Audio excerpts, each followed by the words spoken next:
everybody, Ben here. Welcome back to another World of Tanks console replay. Today we are on the Xbox and we have a monster, absolute monster guest replay sent in by Matty. So thank you very much, Matty, from the TNT clan. And a couple of things I love about this replay, aside from the fact that he has a monster game, a huge damage game. It's a really tight ending, really well fought, really well played, but also he uses the new replay system. So as you can see at the moment, this is recorded using the replay system, and then about halfway through, near or a little bit nearer the end, he switches to the actual replay of the game, and he has cut those together for me very kindly. So thank you, dude. I appreciate that. I'm just using your footage because it is super useful.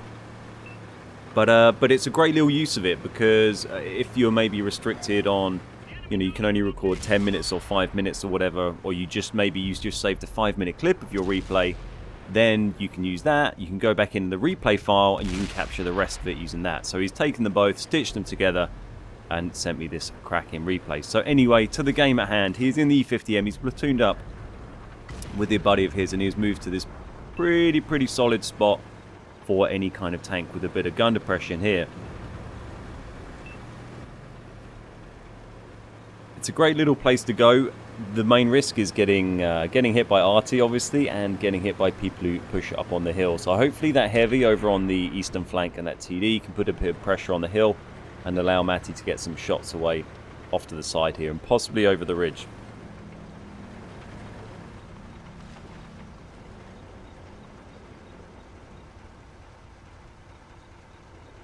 So one of the downsides, of course, of the replay system is that it doesn't show you your ribbons, your damage ribbons, so it's a little bit hard to keep track of quite how they're doing, but I guess the guys on PC can be a little bit used to that with blind shots and stuff when they don't get tracked. So we're just going to have to manage, and once you see the full replay kick in later in the video, you'll see just how many pens he's got. So 3 reds down at the moment, couple of greens. It's a bit of a slow starter, people being pretty patient, Matty especially. And lack of patience is normally the #1 killer in World of Tanks for me anyway. I'll get bored sitting around waiting for things to happen. I'll try and push somewhere that I shouldn't go, and I'll end up paying the price. And I've certainly never had a game this good in my E50M. It's a great tank. I've had it unlocked for ages, but never really put the time in to hammer it too hard. I just don't really play enough tier 10. But it is an absolute monster of a tank. It's got a great gun, it's got great maneuverability, not a bad bit of armor. It's a monster tank for ramming.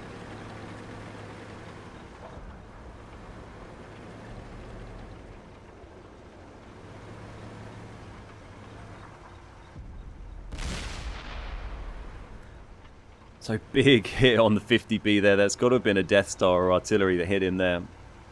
And Matt just still being patient, chipping away, getting shots onto the hill. He's going to have shots on these guys coming up the west-hand side. You can see those 2 heavies now pushing up the 1 line. This area gives you a nice spot over there because you can see into the ground over there where a lot of tanks think they might be in cover. So if they push down, they tend to open up their flanks to getting hit and to leave you some really nice shots in the side. Obviously, if they start peeking over and angling towards you, then you might have a bit of trouble on your hands. But so far so good, no damage received, and he's dished out a fair few pens already.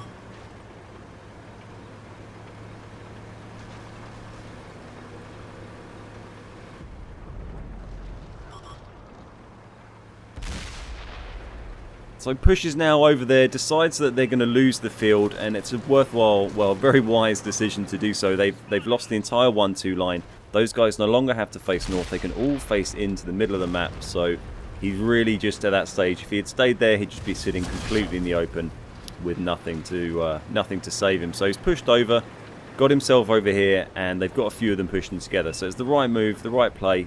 I did unfortunately take a big hit in the side there, but working together, their team has been able to push down and make something happen.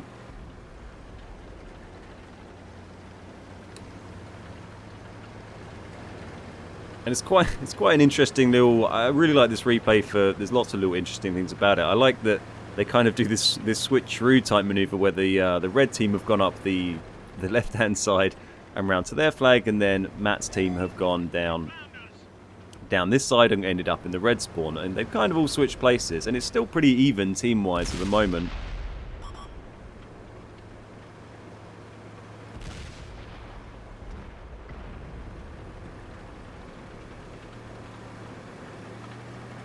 So Centurion AX back in the spawn in a bit of a bizarre position there. I'm not sure if he was maybe over on the left-hand side and then fell back to try and defend, or if he was just camping back there the whole time. But he was on full health, but now he's just sat completely in the open, and the remaining greens are pushed down to engage him. He is going to get dispatched very, very quickly. He does a very dangerous gun, so he's got to be careful not to eat any shots from him, though.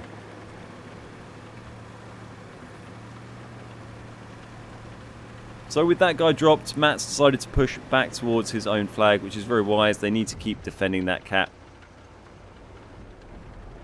Seeing as it looks like most of the red team is down near their flag. They do have those 2 TDs down there, the 2 friendly TDs on his side, which can give a little bit of cover. And they've still got their RT in play. Somehow both the red RTs in play as well. They've got to be down in that bottom left, or they probably pushed all the way up, I suppose, to stick with the reds. But both RTs still in play on both teams. Go gets himself a nice shot lined up. It goes into the tracks of the bat chat, and there is the Waffly 100, and there is John Cena, the Death Star, just waiting. Gets a nice hit on him, and dodges the shot. Wasn't even really that close, to be honest. But if it had hit, it would have hurt. I've one bombed E50Ms in a Death Star before, and with 1300 health, he would be very likely dead if he got hit. So things still extremely close. It is 8-all at the moment. 2 RTs apiece, 2 TDs apiece, and 3 others. He gets a nice hit into the Waffle E100. He's got a lot of health over there. It's going to take some work to chip away at that. Gets a couple of nice shots in though. Only 8 normal rounds left. APCR is standard on the E50M. Tries another shot on the Death Star. Being very, very cautious here. Very sensible. Just doing what he can to chip away at the enemy and just try and keep them in an advantageous position, or stop them falling into a poor position, really, because it's a bit of a stalemate.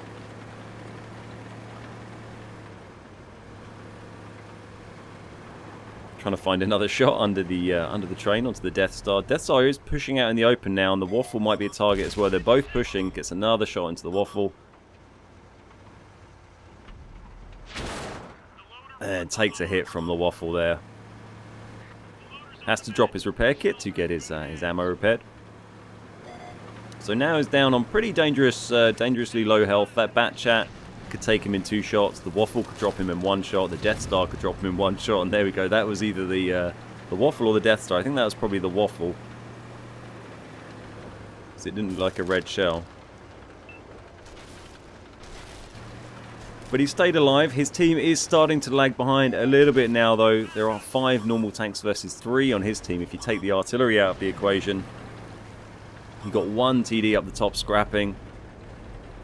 And there's the bat chat coming to take out the T-57. He misses his shot. The T-57 is dead, but the bat chat is on a 1 shot. He's probably going to run off and reload now, I imagine.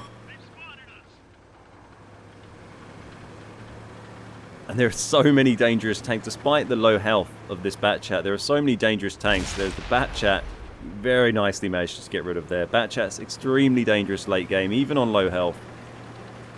Waffle, very dangerous. Death Star, very dangerous. But now it is 2 heavies, 2 TDs, and the artilleries.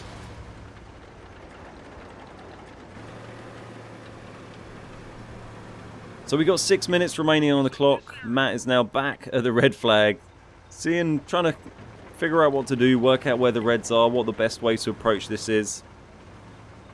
He's got 1 RT to give him a bit of support, or really the most useful thing that RT is probably going to do is just spot someone like that. So gets a nice hit on the Death Star. And another manages to drop him. 1 more down. There's the Waffle in the middle. Misses that one. Last APCR shell, and then he's on to his heat.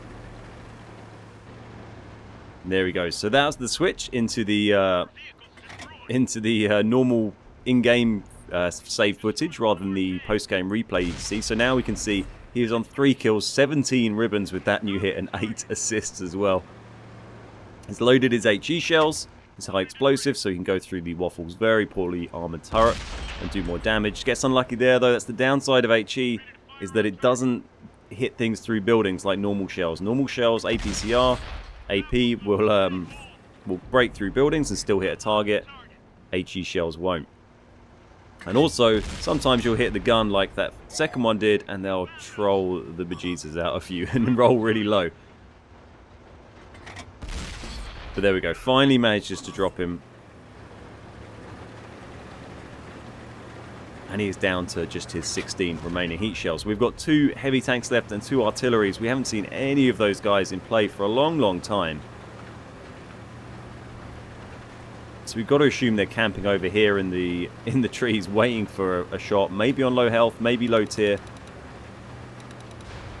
All tier 9s and 10s actually, so maybe just on low health, being a little bit cautious.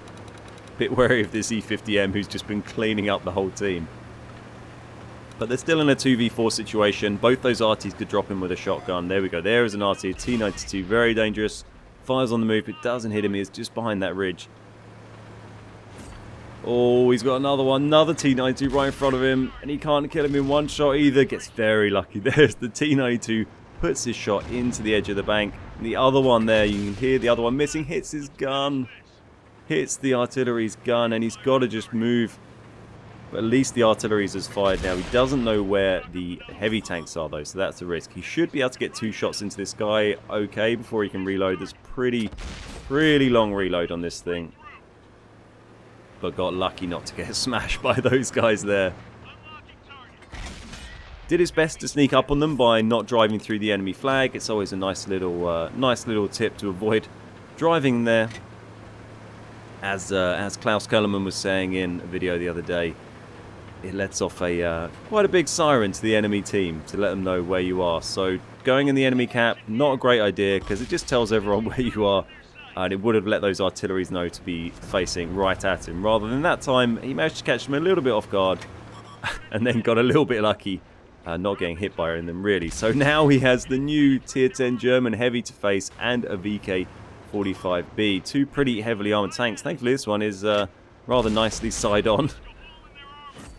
And doesn't seem particularly aware of how he should be angling his armour. In fact, he's now driving completely away and has been taken down, making it a 1-on-1, giving Matt his 7th kill and his 25th damage ribbon. So 6 shells remaining, 1 enemy tank, 626 hit points.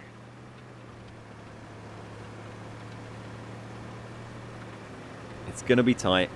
Let's see what he can do.